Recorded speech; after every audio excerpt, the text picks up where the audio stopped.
एक और स्टेट की अब बात कर लेते हैं, हरियाणा, जहां पिछली मर्तबा बीजेपी ने क्लीन स्वीप किया था और मुझे ओपिनियन ध्यान है, भावेश के ओपिनियन में भी क्लीन स्वीप जैसी ही तस्वीर थी, लेकिन चुनाव आते आते परिस्थितियां बदली। वो कितनी बदली? एग्जिट पोल का, हरियाणा का ये एग्जिट पोल आपके सामने। बीजेपी 6 से 8 सीटें, कांग्रेस पार्टी 2 से 4, आम आदमी पार्टी सुपड़ा साफ, यानी बीजेपी को नुकसान होता दिखाई दे रहा है। 2 से 4 सीटें कांग्रेस पार्टी के पास जाती हुई दिखाई दे रही है। ये कौन कौन सी सीटें? इसमें एक रोहतक तो ऐड कर लेती हूं मैं, बाकी 3 आप बता दीजिए। जो जाटलैंड की सीट है, रोहतक हो गया, उसके बाद सोनीपत हो गया, उसके बाद सीकर में जो सिरसा में बीजेपी ने बहुत खराब, जितना खराब हो सकता था कैंडिडेट दिया, जिसकी वजह से वहां पे बहुत मुश्किल है बीजेपी के लिए।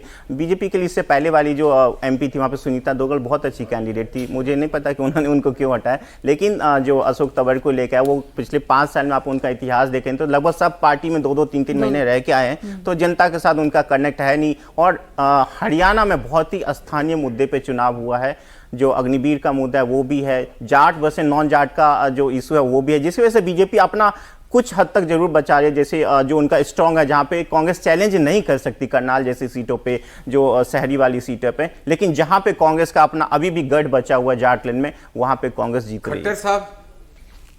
करनाल सीट इतनी कंफर्टेबल है कि कोई भी जीते, बीजेपी के लिहाज से कोई भी कैंडिडेट हो तो वहां जीत जाएगा। टॉप 10 बीजेपी की सीट है करनाल, उसमें टॉप सीट के हिसाब से बात करें तो पंजाबी वोटर्स भी अच्छी खासी तादाद में, सिरसा, सोनीपत, क्योंकि सोनीपत में बीजेपी के जो कैंडिडेट थे उनका बहुत विवादास्पद वीडियो सामने आया, उसके बाद अंतिम चरण में किसी और को टिकट दिया गया, हालांकि उन्होंने चुनाव अच्छा लड़ा है, तो सोनीपत वैसी मुश्किल सीट नहीं है। सोनीपत टफ फाइट है। रोहतक और सिरसा बीजेपी क्लियर हारेगी, इसमें कोई दो राय नहीं। एक डिफिकल्ट सीट थी महेंद्रगढ़ भिवानी, लेकिन वो बीजेपी फिर जीतेगी अच्छे हिसाब से, क्योंकि यादव लोगों ने भी उस हिसाब से कांग्रेस के यादव कैंडिडेट को वोट नहीं दिया जैसा कि शुरू में माहौल में दिख रहा था। तो 6 से 8 आप दे रहे हैं अनंत जी, आपको लग रहा है क्लीन? नहीं, 8-2 दे रहा हूं मैं, 8-2 दे रहा हूं। सोनीपत जो सीट है ना, उसमें वहां पे वाकई बहुत टफ कंपटीशन है, तो बीजेपी वो निकाल सकते हैं, लेकिन फिलहाल वहां कांग्रेस आगे दिख रही है। एक्चुअल में क्या है, हरियाणा में एक चीज हम लोग भूल जा रहे हैं कि चुनाव नरेंद्र मोदी भी लड़ रहा है भाई।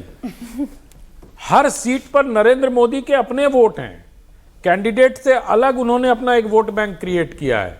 और जो आप जाटलैंड कह रहे हैं, मुझे लगता नहीं हरियाणा में जाटों की संख्या उतनी है जितनी नॉन जाट OBC को अगर आप मिला लें तो जाटलैंड हो सकता है रोहतक में उसका प्रभाव हो, पर रोहतक में कितने जाट खड़े हैं ये बताओ?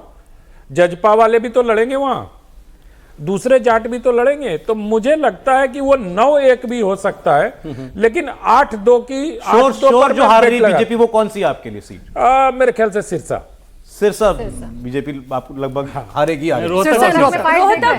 रोहतक की सीट बहुत कम मार्जिन से जीती हुई थी पिछली बार भी, बहुत कम मार्जिन, और हुड्डा इस बार चुनाव बहुत शानदार लड़ रहे हैं। और बाकी जैसे सिरसा की सीट में अगर बीजेपी को हार हो रहा है तो उसमें भी वजह हुड्डा है, और ऐसा नहीं कि शैलजा को लेकर उनको बहुत लगाव है, लेकिन अशोक तंवर उनके ज्यादा बड़े दुश्मन हैं। और इस बार हरियाणा में कैंडिडेट के हिसाब से देखें तो कांग्रेस पार्टी ने शानदार काम किया, यहाँ तक कि जैसे गुरुग्राम की सीट जहां पर राव इंद्रजीत सिंह को 3 से 4 लाख से जीतना चाहिए था, उस चुनाव को भी बहुत मुश्किल बना दिया गया था, और अब जो जीत होगी उसमें देखेंगे कि 1.5 लाख के आसपास मार्जिन रहेगा राव इंद्रजीत सिंह का।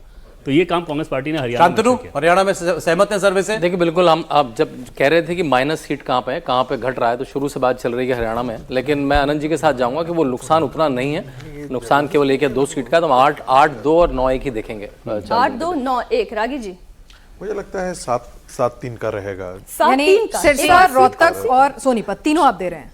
तीनों कांग्रेस को 3। संजीव जी, मुझे इतना आइडिया नहीं है हरियाणा का, सिवाय इसके कि बीजेपी 2-4 सीट हारेगी, तो मैं तो पोलस्टर के साथ जाऊंगा।